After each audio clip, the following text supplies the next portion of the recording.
What I really will say to anybody that is watching this is that you do have a voice and you should use it. You're not going to know the end result or how things will turn out when you start, but that's why your community is here for you. That's why there are older people who have done it before. And at the same time, you have to remember that this fire that's burning inside of you might be a passion, but don't take it to heart if it's not everyone else's passion. There's water or something. Please. I can't breathe, officer. When I first heard that we were going to have protests here, I didn't really want to go. I feel like at this point everybody's kind of over the whole protesting thing, but the only reason why I wanted to go was because number one is just to be in solidarity with everybody else and come out and actually support everybody. I don't want to not be there for my own people. So that's one reason why I went. So I went to the first protest. It was organized by HD. He's here in the city. It was exactly what I expected. People come out and we talk about what's going on and we try to think about like solutions and everything that we can do to prevent it from happening, and also just kind of, have solidarity. And one thing that stuck out was that there were actually a lot of white people that came out, which I was happy to see. Earlier that day, Washington Park was just full of white people who were, I'll say, completely different. And I say they completely different because they had none of this on their mind. Like, it was a complete switch from, frisbee throwing, exercising, dog walking, just enjoying life as if nothing's happening, to the crowd that came when everything started.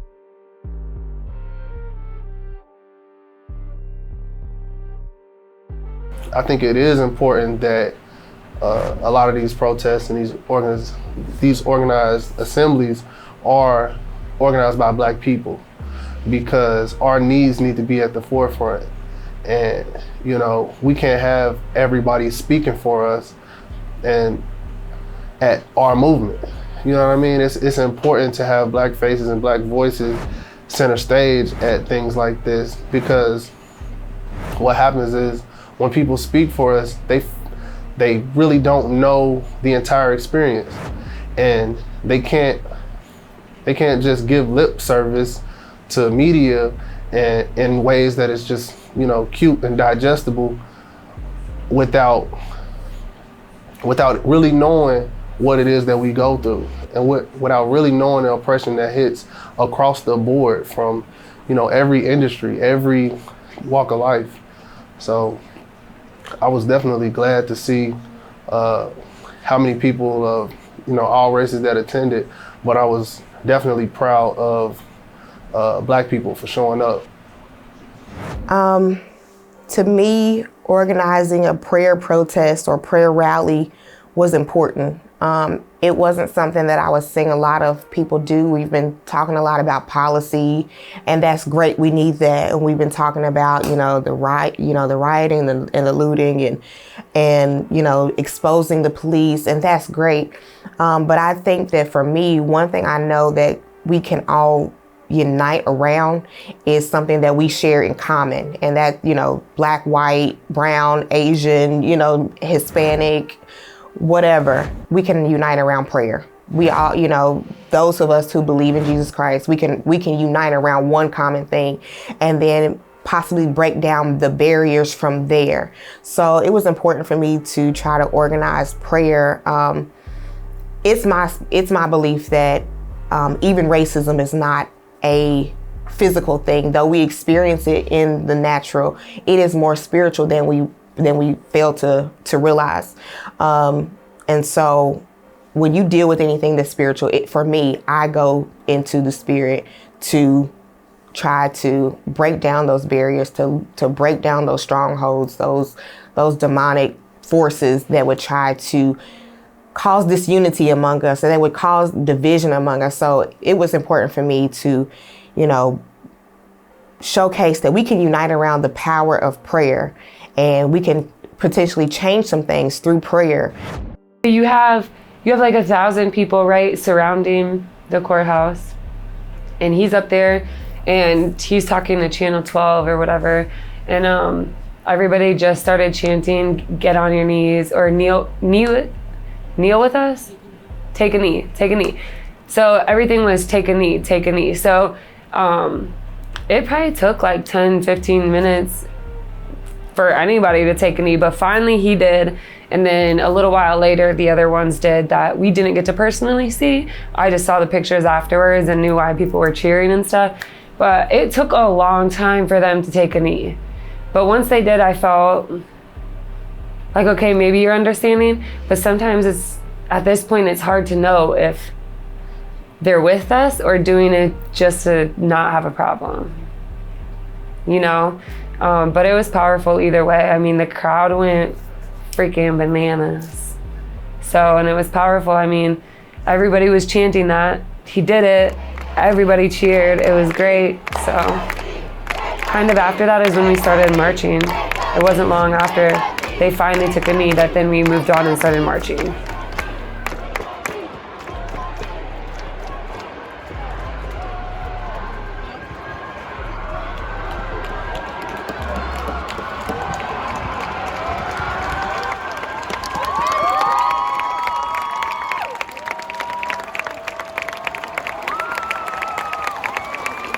It seems like the shift from, well, this I'll say this about me, but Bill's been a young black leader forever. So I went from being just a young black person who just loves black people to being a young black leader, so to speak, overnight, you know, with that protest. Because, and it's not like I haven't spoke out before, but in this particular instance, you know, I was, you know, a part of the organizer committee. So it was kind of a bit stressful. You know, on the one hand, it's exciting to know, okay, at this time we can get the change that we've been looking for through our young lives. You know what I mean? But at the same time, it's kind of scary because when you look at the black leaders of the past who are also young, many of them died an early death. And, you know, the community sees that as well, and they kind of transfer that fear onto you. You know, I can't tell you how many people text me, "Be safe," leading up to that protest. I can't tell you how many phone calls I got. Even my neighbors, you know, most of my neighbors are white, and, you know, they were just in fear. You know, my one neighbor who hardly ever speaks to me, she saw me leaving out to go to the protest, and she said it was super unusual. She was like, so are you going to visit relatives? And I'm like, I just sat there and looked at her because I knew she knew. I just sat there and looked at her, and then she was like, well, whatever it is, just be safe. You know what I mean? And it was just a different energy going into it. But since then, you know, after executing this, it made me realize that the black community has got our back, honestly, because plenty of people have reached out to us from the Underground Freedom Center to Ms. Rowley. We've been having a lot of conversations. She's the president of the Black United Front, and members of the Black Panther Party, members of the National Black Gun Association have reached out. You know, and everybody's offering to keep me safe. And I'm sure the same thing can be said to Bib. I actually, you know, been trying to keep Bib safe. And but being a young black leader, I'll say it's important not to get swept up in that title, because it's a lot of people capable of leadership, and it's a lot of people that should be invited to the table when, you know, decisions are being made. So you can't just get caught up in that I'm the leader type of mentality, because, you know, it contradicts a lot of the movement that you're trying to do to help a lot of different people.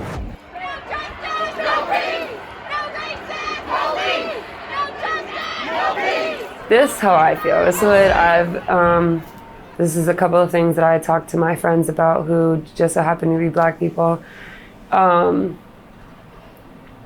First, I just really think that Black people need to, like, I know Black people are tired of explaining why they're hurting, because I know to them this is every day. This is our life, right?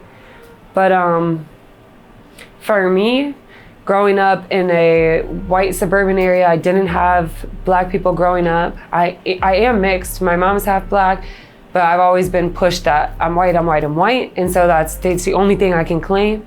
And then just being told like racist shit from my parents all the time, right? So even from my mom who's half Black. So for me, a lot of stuff that I just thought I knew was just ignorance because of me growing up.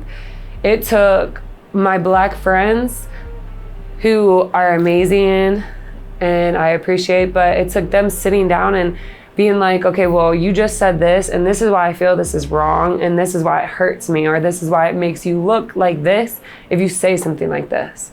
So I know that everybody's as tired of explaining, but you can really change a lot of people by sitting down with them and saying, hey, this is why I'm hurting. And this is why when you say this, it doesn't sound right, or it hurts my feelings. It doesn't work with everybody, of course. But there's a lot of people out there willing to listen and explain, and you can't just say go do your own research, because there's a lot of research out there that you can look up, but a lot of this shit is not on Black people's side.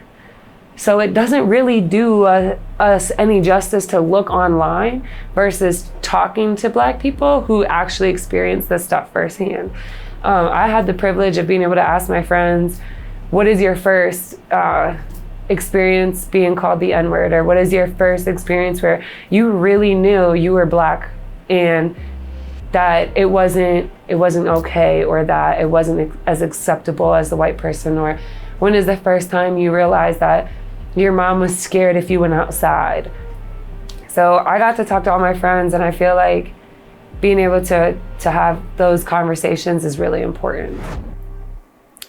I think number one is more police actually being held accountable. I think we all think the same thing as far as that goes. I think our problem as Black people is more of an in-house kind of thing, because for centuries we haven't seen a difference. The system that is actually built for America for the past 400 years or so, it was built for a specific kind of people. We're just kind of here. And we're just kind of here to help build things, but we're still put on the back burner.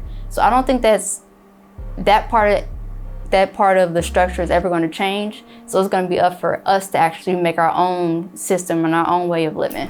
What I think we can do to better the system so that police stop killing Black people at disproportionate rates and stop killing people in general would be to change the system. We've tried reform many times. We started adding body cameras and things like that. But what I've been seeing is they're either killing people on the body camera, or as we saw in Louisville, there were protests happening for Breonna Taylor, and then the police / National Guard were there and killed another person, right? And no one's body camera was on. And so I feel like adding more tactics for accountability are not necessarily deterring people from committing these crimes. But I would also say another aspect to that would be investing in other options, right? So why are we having the police called on people who are homeless or houseless? Why don't we just fix that system so that it's not an issue? Why do we feel that, police need to go to community centers and talk to people? That's not changing their views when it comes down to it. Because then if they don't know that one kid that wasn't at the community center, they're still in harm's way. And so, I have a lot of issues with the overall concept of police. I think rethinking what the police do and what they need to handle versus, sending them as a catch-all is really what we should focus on, or that's my hope, and that's what I'll continue to push for. For whoever's watching, just wherever your mind, whether you're against it or you're pro, just do your own research. Don't listen or just automatically assume from this news site or from this article or from that article. Do your own research. Think for yourself. Just because you're raised a certain way or brought up a certain way doesn't mean you have to be that way. Just do your own research. Think for yourself. We're all grown. Just be compassionate. We are on the brink of, I think we're at essentially the biggest civil rights movement in history. I mean, I think I read at one point it was all 50 states and 15 or 20 different countries within a 24-hour period who had protests going on. And that's, if that doesn't like make you tingle or your hair stand up, like I don't know what else will, because that's significant. And I don't know if we'll ever see that again. And this could be a turning point and something that's gonna, make our lives and our children, grandchildren going forward much better. Immediately, we need to rethink the idea of how the police works. Immediately, because unarmed black people are dying every day. Since George Floyd and Breonna Taylor, there have been 3 other unarmed shootings of black people done by the police. So that is like step one. We need to reimagine how that works. We also need to, potentially think about the idea of the mental health of these officers as well. But we need to reimagine society at every level. I think as we're seeing right now, symbols of white supremacy are getting torn down every day. Statues are being taken off of public buildings and thrown into rivers. We need to rethink business and how it affects African Americans. As of right now, African Americans are starting the most businesses but are receiving the least funding. And the timeline of our businesses is becoming shorter. So we're obviously trying to get into the entrepreneurial space, but we're not receiving the same funding and the same amount of resources as everyone else. Of course, we need to rethink our prison system. Many nonviolent offenders are in jail right now for selling something that's going to be legalized across the world in upcoming months or years. We just need to re-examine how the system as it stands right now affects every group, starting with young black boys, young black children, young black girls, black trans people, black women, black males. Of course, we need to really sit down and do some serious thinking, and it won't happen fast, but what we're realizing is that we can't just take this one step at a time.